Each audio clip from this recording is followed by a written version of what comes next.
Hello everyone, welcome back M E to A classes में।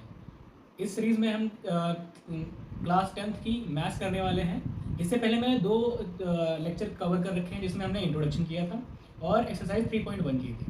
अब आगे आज इस वाले सीरीज़ में हम ग्राफिकल मेथड पढ़ने वाले हैं, उसके बाद उसके क्वेश्चंस करेंगे। और आने वाले सेशंस में अलजेब्रिक मेथड और उनमें क्या होता है, elimination method, cross multiplication method, substitution method, ये सारे सीरीज वाइज करेंगे और उसकी एक्सरसाइज करेंगे और बढ़िया से प्रैक्टिस करेंगे धुआंधार। तो अगर आपने पिछले की वीडियो दो नहीं देखे हैं तो आप आई बटन पे राइट कॉर्नर में दिख रहा होगा, उस पर क्लिक करें और वो वीडियो जरूर देखें। उसके बाद ये वाला वीडियो देखें।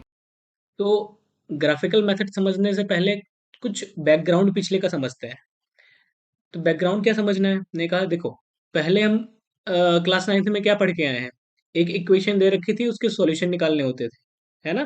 जैसे कि इसमें इक्वेशन दे रखी है 4x plus 6y equals to 18। अब इसके सॉल्यूशन कैसे निकालते थे, आप एक बार कॉपी में निकाल के देखो। ऐसे करके एक बॉक्स बनाते थे, फिर अपने मर्जी से कुछ भी वैल्यू पुट कर देते थे ना। ये बॉक्स बनाया हमने, यहाँ पे लिखा एक्स वाई। एक्स को मान लिया 0, तो वाई यहाँ से कितना निकल के आ जाता था, आप निकाल के देखना एक बार, तो ये आ जाएगा 3। ठीक है। उसके बाद हम वाई को अगर 1 पुट कर देते हैं, अगर वाई को 1 पुट कर देते हैं तो एक्स क्या निकल के आएगा हमारा। अगर एक्स को क्या निकल के आएगा, तो ये वाई 1 पुट हो गया 12 हो गया, ये 3 निकल के आ गया, है ना। ऐसे करके बाद में हमने क्या किया, लाइन खींची। ये हो गया हमारा 0.1 0,3। और ये क्या हो गया हमारा 3,1। उसके बाद हम क्या करते थे हम, कि एक लाइन खींचते थे। ये ठीक है, तो ये हम यहाँ से करके और ये लाइन खींच देते थे, है? पर एक बात तुम्हें ये ध्यान रखनी चाहिए, इस लाइन पे जितने भी पॉइंट होंगे वो सारे इसके सॉल्यूशन होंगे। क्या, इस लाइन पे जितने भी एक्स और वाई के पॉइंट होंगे वो इस लाइन के सॉल्यूशन होंगे, है ना। ये आपने अगर पढ़ा होगा तो वेल एंड गुड, अगर नहीं पढ़ा है तो ये बात माइंड में रख लेना। जितने भी पॉइंट है, मान लिया ये वाला पॉइंट है, ये मान लिया हमने कि ये क्या है, ये हो गया 2,2 मान लिया हमने, है ना। तो ये भी एक सॉल्यूशन है, यानी कि यहाँ से 2 और यहाँ से 2। ठीक है। तो मान लिया ये क्या हो गया, सॉल्यूशन हो गया। ठीक है, तो इस लाइन पे जितने भी पॉइंट पड़ेंगे वो सॉल्यूशन होंगे। पर हमारी टेंथ में कॉन्सेप्ट चेंज हो जाता है। कॉन्सेप्ट क्या चेंज हो जाता है, कि यहाँ पे हमारी दो लाइनें आ जाती हैं। और दो लाइन होने की कंडीशन क्या हो सकती है, या फिर वो इंटरसेक्टिंग हो सकती है। ठीक है, क्या हो सकती है, इंटरसेक्टिंग।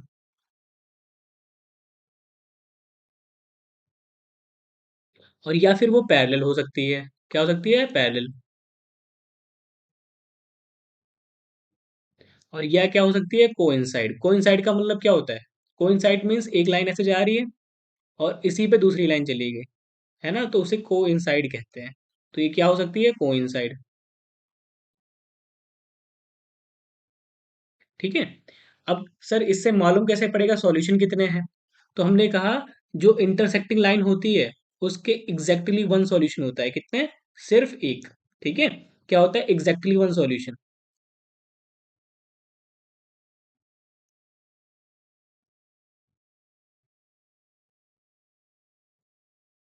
और क्या कह सकते हैं, यूनिक सॉल्यूशन। ठीक है। पर अगर जब पैरेलल होती हैं तो उसके कोई भी सॉल्यूशन नहीं होते। क्यों नहीं होते, अभी बताते हैं हम आपको। तो अगर पैरेलल है लाइन तो उसके कोई सॉल्यूशन नहीं होंगे, क्या लिखेंगे हम, नो सॉल्यूशन। ठीक है, गॉट इट। ठीक है। और अगर को इंसाइड होंगे, ठीक है, को इंसाइड मीन्स एक के ऊपर दूसरी लाइन आ जाती है, तो उसे क्या कहते हैं, को कोइंसाइड। ठीक है। चलो, तो अगर कोइंसाइड होएगा तो इसकी सॉल्यूशन कितने होंगे, हम कहेंगे इनफाइनाइट मैनी सॉल्यूशन। कितने भी सॉल्यूशन हो सकते हैं, जैसे हम लाइन के पीछे पढ़ते थे ना, कि तो क्या हो सकते हैं, इनफाइनाइट मैनी सॉल्यूशन।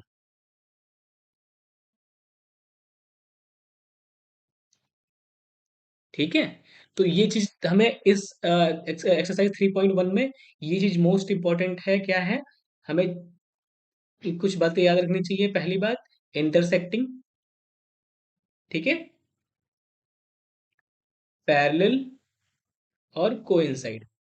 अगर इंटरसेक्टिंग है तो उसके एग्जैक्टली वन सॉल्यूशन होंगे और यूनिक सॉल्यूशन कह सकते हैं। अगर वो पैरेलल होएगी तो उसके नो सॉल्यूशन, मतलब एक भी सॉल्यूशन नहीं होगा, यानी कि जीरो सॉल्यूशन। ठीक है, जीरो सॉल्यूशन।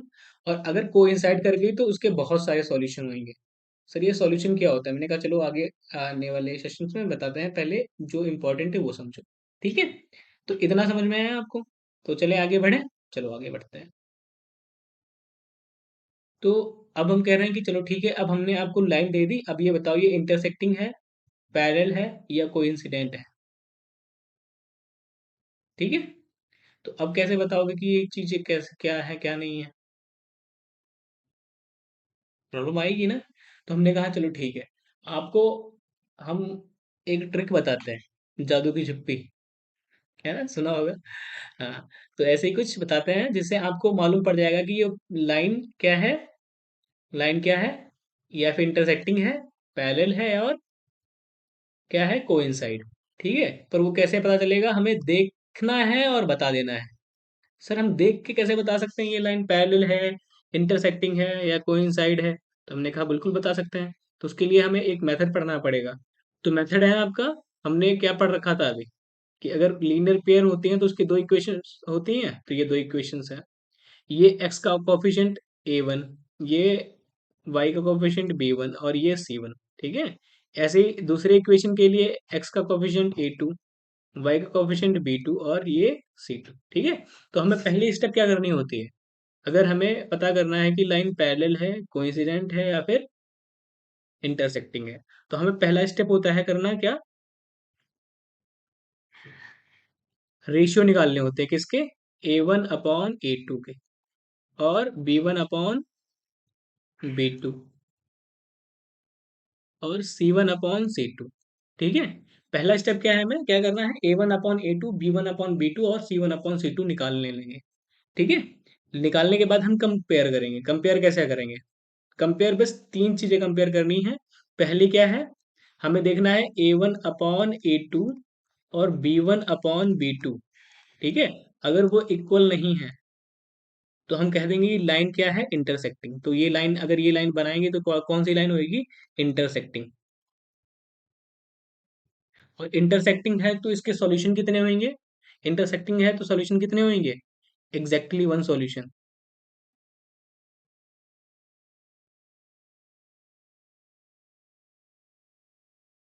ठीक है, दूसरी चीज हमने क्या ध्यान रखनी है, कि A1/A2 तो B1/B2 के इक्वल है, पर C1/C2 के इक्वल नहीं है। ठीक है, अगर ऐसी कंडीशन आए कभी भी, तो हम कह देंगे वो लाइन कौन सी है? वो लाइन है पैरेलल। सर अगर पैरेलल है, सर अगर पैरेलल है तो फिर उसके सॉल्यूशन कितने होंगे? हमने कहा नो सॉल्यूशन, कोई भी सॉल्यूशन नहीं होंगे। ठीक है, और तीसरी पॉइंट क्या ध्यान रखनी है, क्या रखनी है? A1/A2 equals to B1/B2 equals to C1/C2। अगर ये तीनों इक्वल हैं तो हम कह देंगे कि ये लाइन क्या है, कोइंसाइड। ठीक है, अगर कोइंसाइड हो रही है तो उसके सॉल्यूशन कितने होंगे? Infinite many solution.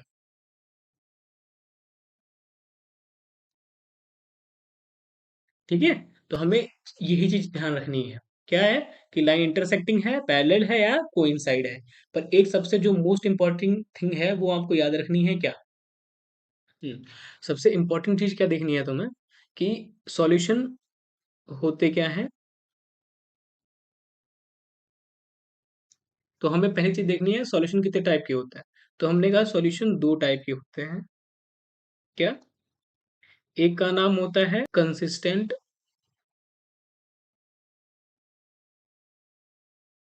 और दूसरे का नाम होता है इनकंसिस्टेंट।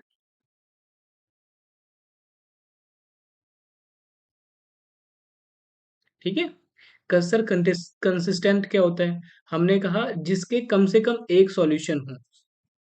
कंसिस्टेंट क्या होता है?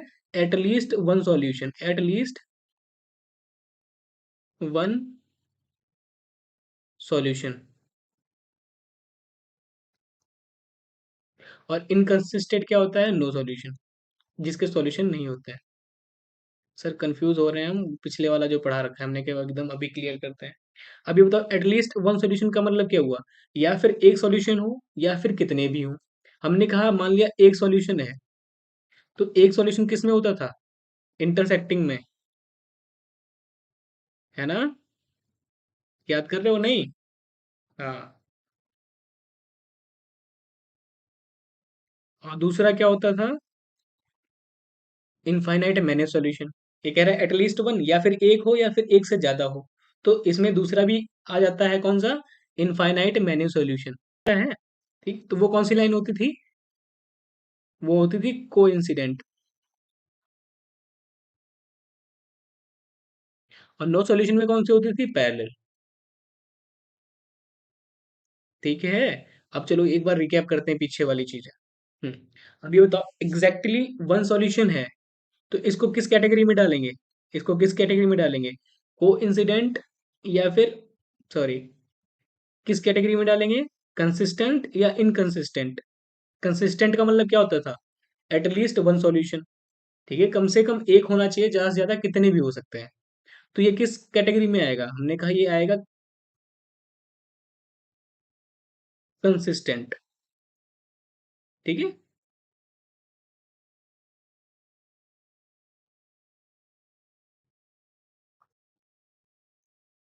अब नो सॉल्यूशन है, ये किस में आएगा? ये आएगा इनकंसिस्टेंट।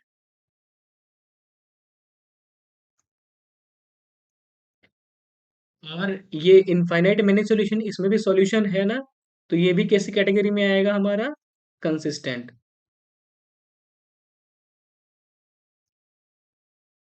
ठीक है।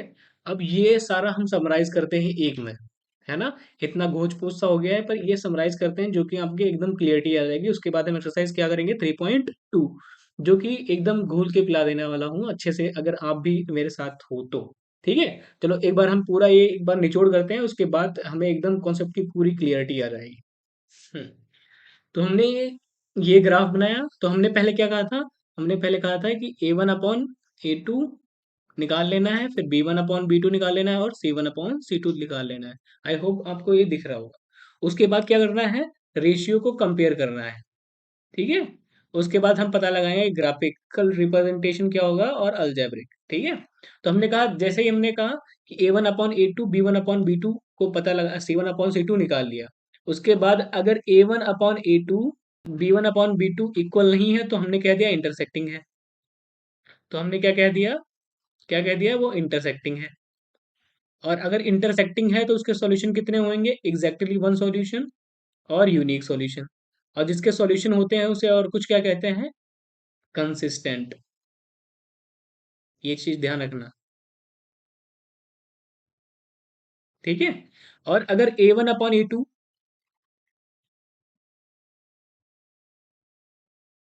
और A1/A2 B1/B2 C1/C2 अगर तीनों इक्वल हो जाते हैं, तो उसे क्या कहेंगे? कोइंसिडेंट। ठीक है, कोइंसिडेंट लाइन है ये। अगर कोइंसिडेंट है, इसका मतलब क्या होगा? Infinite money solution. अगर इसमें भी सॉल्यूशन आ गया, इसका मतलब ये भी क्या होगा? कंसिस्टेंट। ठीक है। पर तीसरी कंडीशन क्या है? A1/A2 और B1/B2 तो इक्वल है, पर वो C1/C2 इक्वल नहीं है। ठीक है। तो हमने कहा कि, तो ये किस कैटेगरी में आएगा? हमने कहा अगर ऐसी कंडीशन हुई, तो वो लाइनें क्या होंगी? पैरेलल।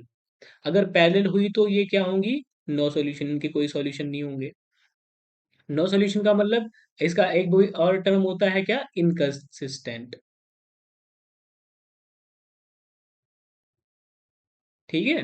अब ये चीजें हमें ध्यान रखनी है, क्या? Exactly one solution, infinite many solution, no solution, किसमें कंसिस्टेंट कंसिस्टेंट आता है, किसमें इनकंसिस्टेंट आता है। ठीक है। और ये सारा चीज मैं समराइज करूं तो कहूं किसमें क्या होगा, वो एक चीज बस बात ध्यान रखना, कि लाइन कितनी बार हमारी इंटरसेक्ट कर रही है, उतने ही सॉल्यूशन होंगे। इसमें देखो, एक बार इंटरसेक्ट कर रही है लाइन, तो इसमें कह देंगे एग्जैक्टली वन सॉल्यूशन। इसमें इंटरसेक्ट नहीं कर रही है, इसका मतलब नो सॉल्यूशन। और इसमें लाइन एक दूसरे के ऊपर इनफाइनाइट बार इंटरसेक्ट कर रही है ना? इनफाइनाइट बार इंटरसेक्ट कर रही है। इसका मतलब क्या होगा, इसके पास इनफाइनाइट मैनी सॉल्यूशन है। अब आगे वाले हम एक्सरसाइज करेंगे ना, जब एक्सरसाइज करेंगे तो ये कॉन्सेप्ट और एकदम क्लियर हो जाएंगे आपके। ठीक है। तो अगर क्या नाम है, अगर एक्सरसाइज 3.2 सही से करना चाहते हो तो इसको एक बार वीडियो देखो, अगर नहीं समझ में आया दोबारा देखो, पक्का 100% समझ में आएगा। ठीक है। उसके बाद हमें एक्सरसाइज 3.1 करनी है। ठीक है। तो चलो अगली बार हम आपको नेक्स्ट वीडियो एक्सरसाइज 3.1 में मिलते हैं। तब तक ये वीडियो अपने दोस्तों को शेयर करो, और जो भी आने वाली क्लास 9, 10, 11, 12 की साइंस, मैथ, इंग्लिश पढ़ना चाहता है वो इस उसको शेयर करो, और चैनल को सब्सक्राइब कराओ। तब तक के लिए पढ़ते रहो, बढ़ते रहो। जय हिंद।